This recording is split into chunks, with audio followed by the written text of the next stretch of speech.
Selamat siang, nama saya Andre Rizky dari jurusan peternakan. Saya akan meringkas materi dari Bu Vidi. NIM saya 19030613. Metabolisme karbohidrat pada ternak ruminansia.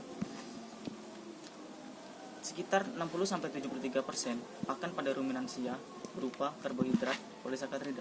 Karbohidrat tersebut terdiri dari selulosa, hemoselulosa, lignin, dan terdapat juga konsentrat yang berupa pati. Pencernaan karbohidrat pada ruminansia dilakukan oleh mikroba dan hasil akhirnya berupa VFE yang terutama asetat, propionat, dan butirat.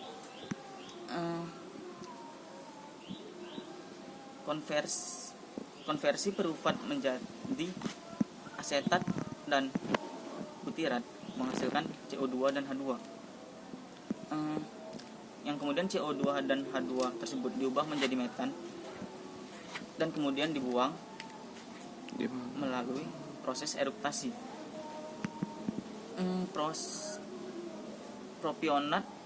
pembentukan propionat membutuhkan H2.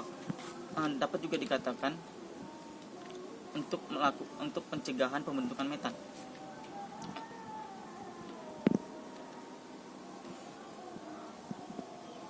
Konsentrat yang tinggi dapat meningkatkan produksi propionat dan laktat. Laktat sulit diproduksi oleh dinding rumen sehingga dapat menyebabkan asidosis dan kematian. Kemudian ada metabolisme protein pada ternak ruminansia. Metabolisme protein pada ternak ruminansia pertama kali dilakukan oleh rumen dan hasilnya berupa peptida, asam amino, dan NH3. Kalau pada non ruminansia, pencernaan pertama kali dilakukan oleh usus halus dan hasilnya berupa asam amino. Protein yang masuk ke rumen berasal dari pakan yang berupa protein murni dan NPN yang berasal dari amila, amida, dan garam dan lain-lainnya. Yang kedua berasal dari saliva berupa NPN yang berasal dari urea. Pencernaan protein pada ruminansia. Protein dihidrolisis oleh enzim proteolisis oleh mikroba dan diubah menjadi peptida. Peptida digunakan oleh mikroba untuk mensintesis tubuhnya. Kemudian sebagian kecil mikroba menggunakan asam amino, tetapi 82% bakteri mendeaminasi asam amino menjadi NH3. Proses mendeaminasi juga menghasilkan NH3 yang kemudian diubah menjadi VFA. Sebentar. 3.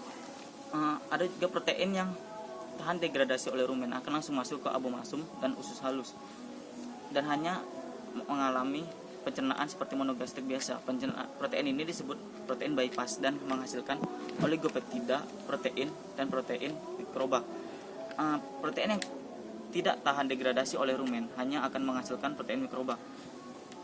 Pencernaan pada ruminansia proses pembentukan NH3 oleh mikroba.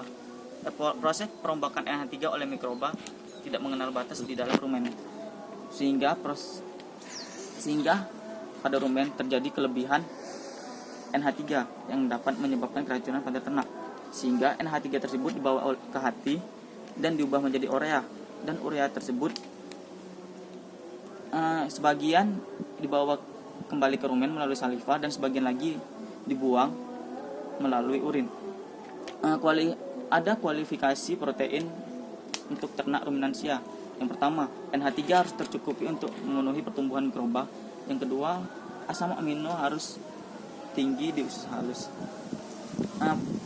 Protein yang lolos harus memiliki pencernaan yang tinggi di usus halus dan juga harus memiliki BV yang tinggi pula. Metabolisme lemak pada ternak ruminansia.